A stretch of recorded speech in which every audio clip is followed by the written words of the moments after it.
We're continuing now our study of the narrative in Matthew of Jesus on the cross. There is some detail given, and we've been taking a few sessions looking at it together. We're talking about Matthew 27, and beginning at verse 47. Actually, one cannot understand 47 correctly unless we look back at verse 46, where Jesus, hanging on the cross, cried out, Eli, Eli, lama sabachthani. That's not really the correct pronunciation. I don't speak Aramaic, but that's the language he spoke. And the English translation is, my God, why have you forsaken me? Now, in response to that call from Jesus, some of those who stood by, when they heard that, said, this man is calling for Elijah. And immediately one of them ran and took a sponge, filled it with sour wine, and put it on a reed, and gave it to him to drink. The rest said, let him alone. Let us see if Elijah will come to save him. Now, this reference to Elijah seems peculiar to us. He said, Eli, Eli, lama sabachthani, and they say, oh, he's calling for Elijah. Why would they say that? Well, Eli, or probably pronounced more like Eli, is Aramaic. It's like the Hebrew. It means my God, my God. But there were many pilgrims from other lands there. Jews from all over the world would come to Jerusalem during the Passover season, and this was the Passover. So there were foreign Jews present who may not have known the local dialect, Aramaic. They would know Greek, however. Greek was the common language of the entire Roman Empire. And therefore there would be many people there who would not be very familiar with the Aramaic, but would be conversant in Greek. Well, it so happens that in the Greek language, the name Elijah is Elias, or Elias, and it sounds similar enough to the word Eli that these Greek-speaking Jews would probably have mistaken the word Eli for the name Elias, and therefore thought that Jesus was calling out for Elijah. Elijah being the Hebrew form of the name, and Elias being the Greek form of the name. Well, it was a total misunderstanding. And why they would think he would call out for Elijah is not necessarily easy to explain, although, of course, the Jews did believe that Elijah, the man Elijah from the Old Testament, would return and would come and precede the Messiah's appearance. This is based on their understanding of Malachi chapter 4, verses 5 and 6. And because they anticipated this, those who said, oh, he's calling for Elijah, might well have thought that Jesus is the Messiah, or at least thought he was the Messiah, and was anticipating before his death the coming of Elijah to rescue him. Now, there's nothing in the Old Testament to say that Elijah would come and rescue the Messiah. This would be only their way of putting the pieces together in their own mind. They did believe that Elijah would come back before the Messiah. They knew that Jesus was at least heralded by some to be the Messiah, and if he was, or even if he thought he was, he might call out to Elijah to, at this point in the hour of his greatest extremity, hanging on a cross and near death, to come and rescue him. And such a supernatural deliverance would be a great sign to Israel that the Messiah had come and Elijah with him. This must be what was going on in their minds, though it was very far from what was going on in Jesus' mind. Jesus was not calling for Elijah. He was not even calling out to be rescued. He was simply calling out the first line of Psalm 22, which declared that the man felt abandoned by God. And it also went on, the psalm went on to describe the very events that were taking place here, the crucifixion of the Messiah. But as usual, Jesus was being misunderstood. Among the many things that Jesus suffered, and there were many, and many of them were physical afflictions, one of the things he suffered that we might underestimate, if we don't pause to think about it, is the almost continual misunderstanding of what he was saying. This misunderstanding existed among his enemies as well as his friends. There were many times that he spoke to his disciples and they misunderstood what he meant. He said to them, beware of the leaven of the scribes and Pharisees, and they thought he was talking about literal bread on one occasion. He said, if you destroy this temple, in 3 days I will raise it up. And they misunderstood what he said about that. Now what's worse, they not only misunderstood what he said, but they began to misquote him. So that when he was on the cross, many said to him, "You who say you will destroy the temple and raise it in 3 days, come down from there." Well, Jesus, of course, never said he would destroy the temple. He challenged them. You destroy this temple. He meant his body. And in 3 days I'll raise it up. They misunderstood his meaning, and they even misquoted his words because of their misunderstanding. Likewise here, he's crying out in agony of soul to his Father, and people misunderstand what he's doing and say, I think he's calling for Elijah to come to save him. And so, in addition to the physical agonies and spiritual agonies of the crucifixion, Jesus had to go through the additional suffering of people thinking they knew what he was talking about, but not. Misunderstanding his intentions, misunderstanding what he was saying, and that can be very aggravating too. It was perhaps not the greatest aggravation he experienced while he was there on the cross, but it was added to the other things that made it such an agonizing experience. Now, it says that immediately one of them ran and took a sponge and filled it with sour wine and put it on a reed and gave it to him to drink. This may have been the occasion spoken of in John chapter 19 and verse 28, where Jesus actually said, I thirst, and someone did bring him something like that on a sponge. But here we read that although some were trying to do this for him, trying to, I guess, relieve his agony, others said, let him alone. Let's just see if Elijah will come to save him. Of course, Elijah did not come to save him, nor was that did that have anything to do with what Jesus was calling for, but they were misunderstanding his words. Jesus, when he had cried out again with a loud voice, yielded up his spirit, or he gave up the ghost. That means he died. Now, the fact that Jesus yielded up his spirit means that he died, in this case, voluntarily. Back in John chapter 10, Jesus said, no man can take my life from me. I lay my life down of my own accord. I have the power to lay it down, and I have the power to take it up again. There was actually no one who was able to take Jesus' life from him. He was in control of the situation. He yielded his life. He yielded himself to the hands of those who arrested him.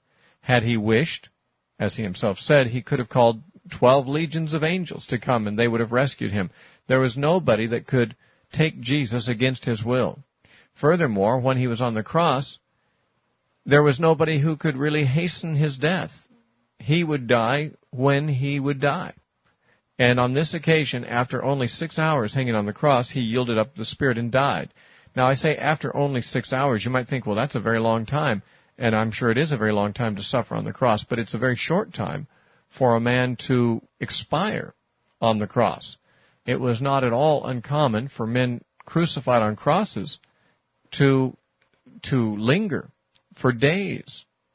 It is said of Peter in the traditions of his death that he was crucified upside down in Rome, and that hanging from the cross he lingered for 3 days before he died. And that was not too unusual.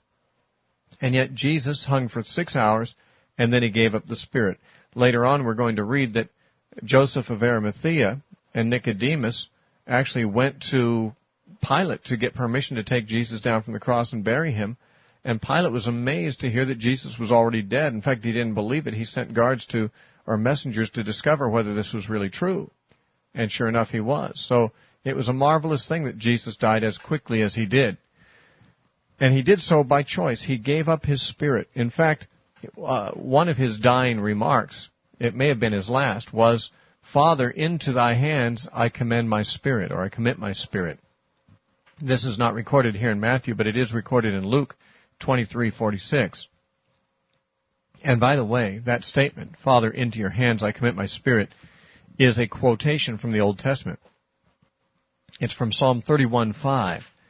And I am instructed that this is a bedtime prayer that small children were taught in Israel to pray at their bedside. It corresponds almost the same in meaning to that traditional bedtime prayer of our culture, where children are taught to pray, now I lay me down to sleep, I pray, dear Lord, my soul to keep. If I should die before I wake, I pray, dear Lord, my soul to take. The idea is, I'm going to sleep now. I'm vulnerable. If I happen to die, I hope my soul may end up in your hands, God. I hope you will keep my soul. If I die before I wake, you keep my soul with you. Well, it's the same thought. Father, into your hands I commit my spirit, is essentially the same idea uttered in the Old Testament, in Psalm 31:5. And it was, as I am told, the bedtime prayer of small Jewish children. It is very probably the first prayer Jesus learned to pray when he was a child. And his mother Mary, who taught him that prayer in all likelihood, was there at the foot of the cross to hear him utter it this final time.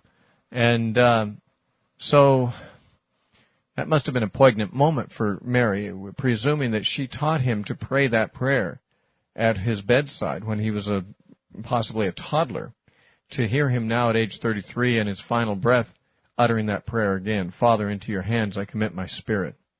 He also said at this point, and the exact order of the sayings we do not know for sure, but he said, it is finished.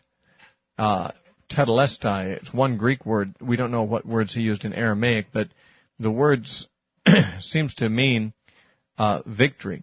It seems to mean like the battle is finished and we've won. And some have felt that when Jesus said, it is finished, that he was, giving a cry of despair. But actually the words, it is finished, in the Greek, as they've come down to us, are a military term of victory. And that he is saying, I have accomplished it. I've been through the course. I've spent 33 years under test and trial. I've had a mission to fulfill, and it is fulfilled in this moment, as he gave up his spirit. That saying of Jesus is found in John 19 in verse 30. And it says in verse 51, and behold, the veil of the temple was torn in two from top to bottom, and the earth quaked, and the rocks were split. Now, the tearing of the veil from top to bottom is mentioned only here in Matthew. The other Gospels do not mention it. But the veil was in the temple, not far away from where Jesus was crucified. Jesus was crucified outside Jerusalem, and the temple was the central attraction in Jerusalem. It was divided into compartments after the same general design as the tabernacle that God gave to Moses. And there would be three major compartments, an outer court, and then a building, and the enclosed area would have two main parts, the holy place and the Holy of Holies. And the Holy of Holies was separated from the holy place by this thick veil that hung there in the doorway. No one was allowed to go through that veil into the Holy of Holies except for the high priest on the Day of Atonement, Yom Kippur, which was only once a year. And only he could go in and follow a prescribed ritual. The reason was because the Holy of Holies was considered to be too sacred a place for an ordinary person to enter. It was counted to be the place where God was, God's house, where the glory of God was encountered. And ordinary man in his sinful condition has no access to the immediate presence of God.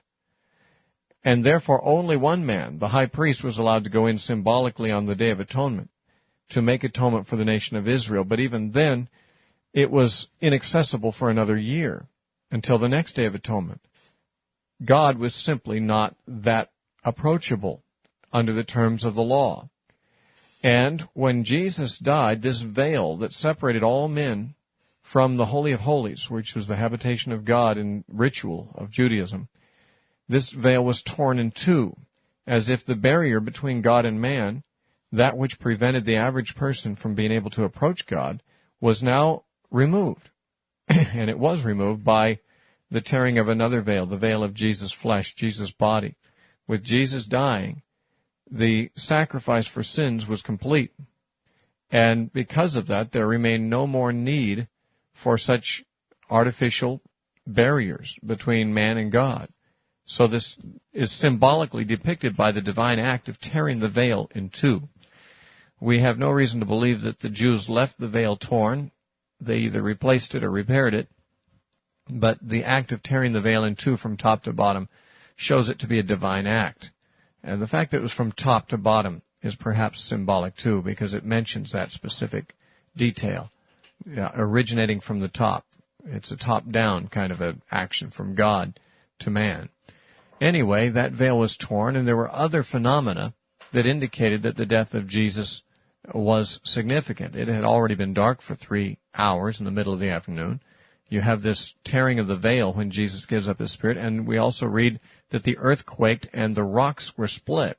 That doesn't mean that every rock in Jerusalem was split, of course, but it just means there was a violent earthquake. There were fissures in the rocks or faults that split open, and it says the graves were opened, and many bodies of the saints who had fallen asleep were raised. And coming out of the graves after his resurrection, they went into the holy city and appeared to many. Now these saints who came out of the graves when Jesus rose from the dead, who were they?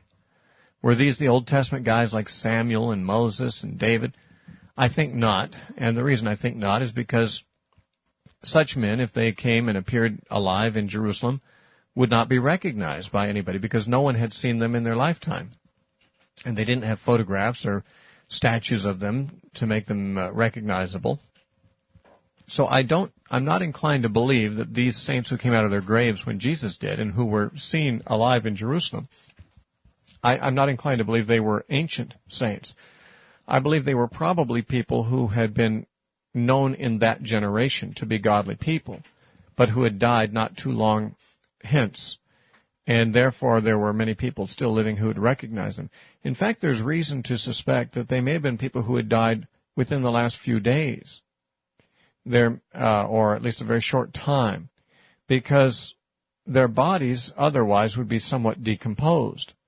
Now, there's no problem, of course, with God resurrecting decomposed bodies. We know on the last day God's going to resurrect all bodies, including those that have completely decomposed. That's not the problem.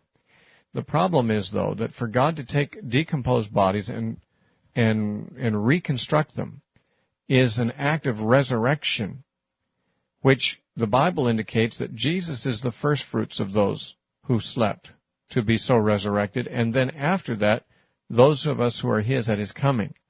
That doesn't allow for these other people to have experienced that kind of a resurrection. You see, there's a difference between the resurrection of that kind and a mere reanimation of a dead body. Lazarus, for example, is an example of the latter.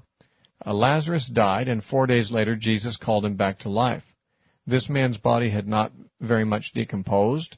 There was a miracle of calling life back into his body, but not of reconstructing his body from basic elements. And the body that came out of the grave of Lazarus was Lazarus' body, but probably not glorified. I say probably not because Jesus had not yet been glorified, and I don't believe any bodies were raised in a glorified form before Jesus. He was the first fruits of those that slept. Therefore, Lazarus, we must assume, came out of the grave as a mortal. He had died once, he would die again. He came forth, and his life was prolonged, a little bit as if he had been awakened from a coma or just raised up from a sickbed. Though he had been actually dead and raised from the dead, his life was prolonged, but it was a natural life that was prolonged. We have every reason to believe he was still the same age when he came out of the grave that he was when he died, and that he lived out the rest of a natural lifetime and died again. And this would be no doubt true for Jairus' daughter and for the son of the widow of Nain and for Eutychus and others that were raised from the dead in Scripture. These people did not receive their glorified bodies and their immortal state. They were simply called back to life again in their natural bodies. And that being so, we would not include them among those who have been resurrected. They've simply been called back to life again. The resurrection of the last day, like the resurrection of Christ, will involve the total transformation of nature, of our bodies, from mortal to immortal, from dishonorable to glorious, from weak to powerful. The body that is sown is not the body that will come forth. It will be a different kind of body that we receive in the resurrection. And we have no reason to believe that these saints who came out of their graves and were seen in Jerusalem when Jesus came out of his grave, as I say, we have no reason to believe that they had glorified bodies such as Jesus had when he came out. And therefore, it seems likely to me that they were not very much decomposed, but that they were more like Lazarus or Jairus' daughter, who were simply called back to life as a sign to the people of Israel that a miracle had occurred. And if that is so, then in all likelihood, these saints who had died were saints who had died probably within the last several days. it says there were many, but how many would it take to be many? I mean, how many saints usually rise from the dead on any given day? None. So if a handful of them did, that'd be a pretty good number. And we simply don't know. We don't know the details. Matthew gives us no more than what we have here. But we do read that when Jesus rose from the dead, there were certain graves open of godly people. And these men some of them were resurrected, or if not resurrected, just brought back to life. Not in glorified bodies, but in their ordinary bodies. And they were seen and recognized in Jerusalem. So it became a sign to many that something was afoot. Interestingly, although God allowed the people of Jerusalem to see these people who came out of their graves, He did not allow them to see Jesus come out of His grave. Jesus' resurrection, or His post-resurrection appearances, were made only to those who believed. We do not have record of Him appearing to anyone who did not believe except for His brother James, who became a believer on that occasion. But the rest were disciples of His who saw Him, brethren of His, in one way or another. And so Jesus did not present Himself, for example, after His resurrection to Pilate or to Herod or to Caiaphas or to any of His enemies and say, look, here I am, I'm back. But, it just wasn't the will of God. He wasn't going to give them that advantage.